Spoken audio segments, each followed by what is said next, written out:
think it'd be fair to say that a lot of your acts sort of rather mess with people's minds? Yeah, I hope so.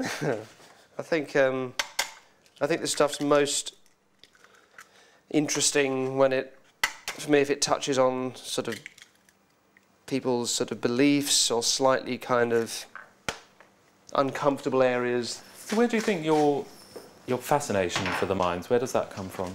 It's not so much that I've always had a fascination with the human psyche. I think it's more that it just grew out of being an insecure student and kind of wanting to feel in control and to be liked, and you know, all the people that I could hypnotise well tended to be the sorts of sporty, rugged types that beforehand sort of intimidated me. So it was really quite interesting to suddenly be able to kind of control those people. You know, that was the sort of level I think it was working on at the start.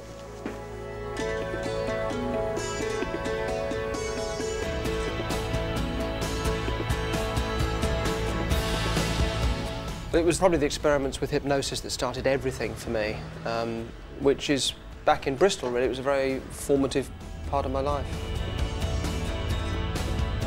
So I came to Bristol to go to university, and it was in my first year there that I saw a poster advertising a hypnosis show, which I went to, and that was it. That's what started it all off.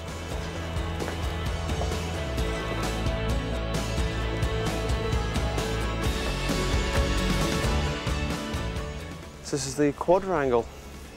Keep off the grass.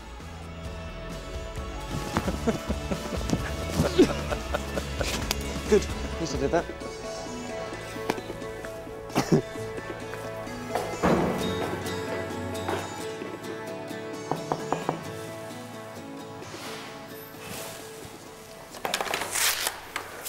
Hello, is it Ross? It is. Hello, Derren. Nice to meet you. Nice to meet you too. Thank you. I guess you heard we might be coming in. Can I come in? Yeah, of course. Can we come in and have a... Of course. Have a grand. Oh, my God.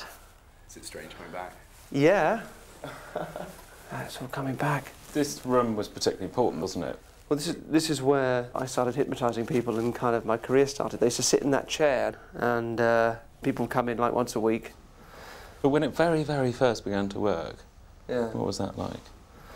Well, it was a very slow process. So at the beginning, if I talked someone 20 minutes into a sort of a trance induction and maybe suggest maybe that the hand was a bit too heavy to lift or something very tentative, and it would be very exciting when they said, yes, my hand couldn't lift, or maybe that it would float up in the air, and there might be a little bit of that. And just, you sort of get braver and braver. And then after a while, it just became something that just sort of had a feel for, I think.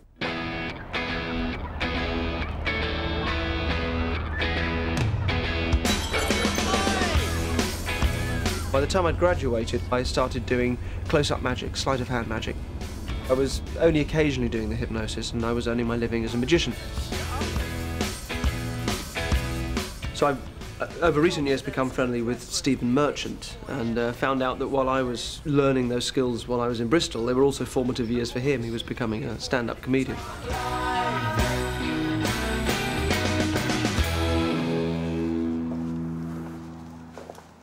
Oh, it hasn't changed. That's a relief. Is it exactly the same? Pretty much, yes. I'd come every Thursday and do a couple of hours, 3 hours maybe, around the tables. Did the restaurant owners know? Or did you just come in? No, it was officially sanctioned. You're like a sort of SAS magician. I did about 10 years here, and I was still doing here. When you did this for 10 years you were performing in here every Thursday? Roughly, yeah, about that. And I was building up my skills, and then people would hire me to come and do their parties and their corporate events and things like that. So that's how I earned my living for 2 years. We should sit down, shouldn't we? So just give me an example. If I was sat here, I'm with a beautiful woman, obviously. That's a given. And we're just having a romantic time. I'm just whispering some sweet nothings. I have to interrupt? Yeah, what do you say? Oh, God. Well, I'd be wandering around with this deck of cards. I'd see you lurking. Yeah, I have a deck of cards, and there's this, you sort of... That's really creepy. Yeah. I'm Derren. I'm a kind of magician. I'm here for the... You're a kind of magician? Yes. So they go, a kind of magician, and it would suggest a sort of something exciting. And then I would sit down and I'd ask your name. So it's in a way, it's like hitting on someone in a bar. Yes. Relentlessly for a whole evening every Thursday. which is pretty much my life anyway. I was going to say. Yeah, but wow, that's... When I first met Derren, he was earning his living primarily as a close-up magician doing sort of amazing things with people in restaurants. And so when David Blaine became a huge hit on Channel 4, we thought there's room for a mind-reading guy who does that, but with a mind-reading slant. And so I called Derren up. I'm Andrew O'Connor, I'm Music Productions, I'd like to make a TV show with you, maybe let's meet and talk. And he was not at all excited or interested. Well, all right, yeah, OK, maybe I'm in London next week, let's meet up.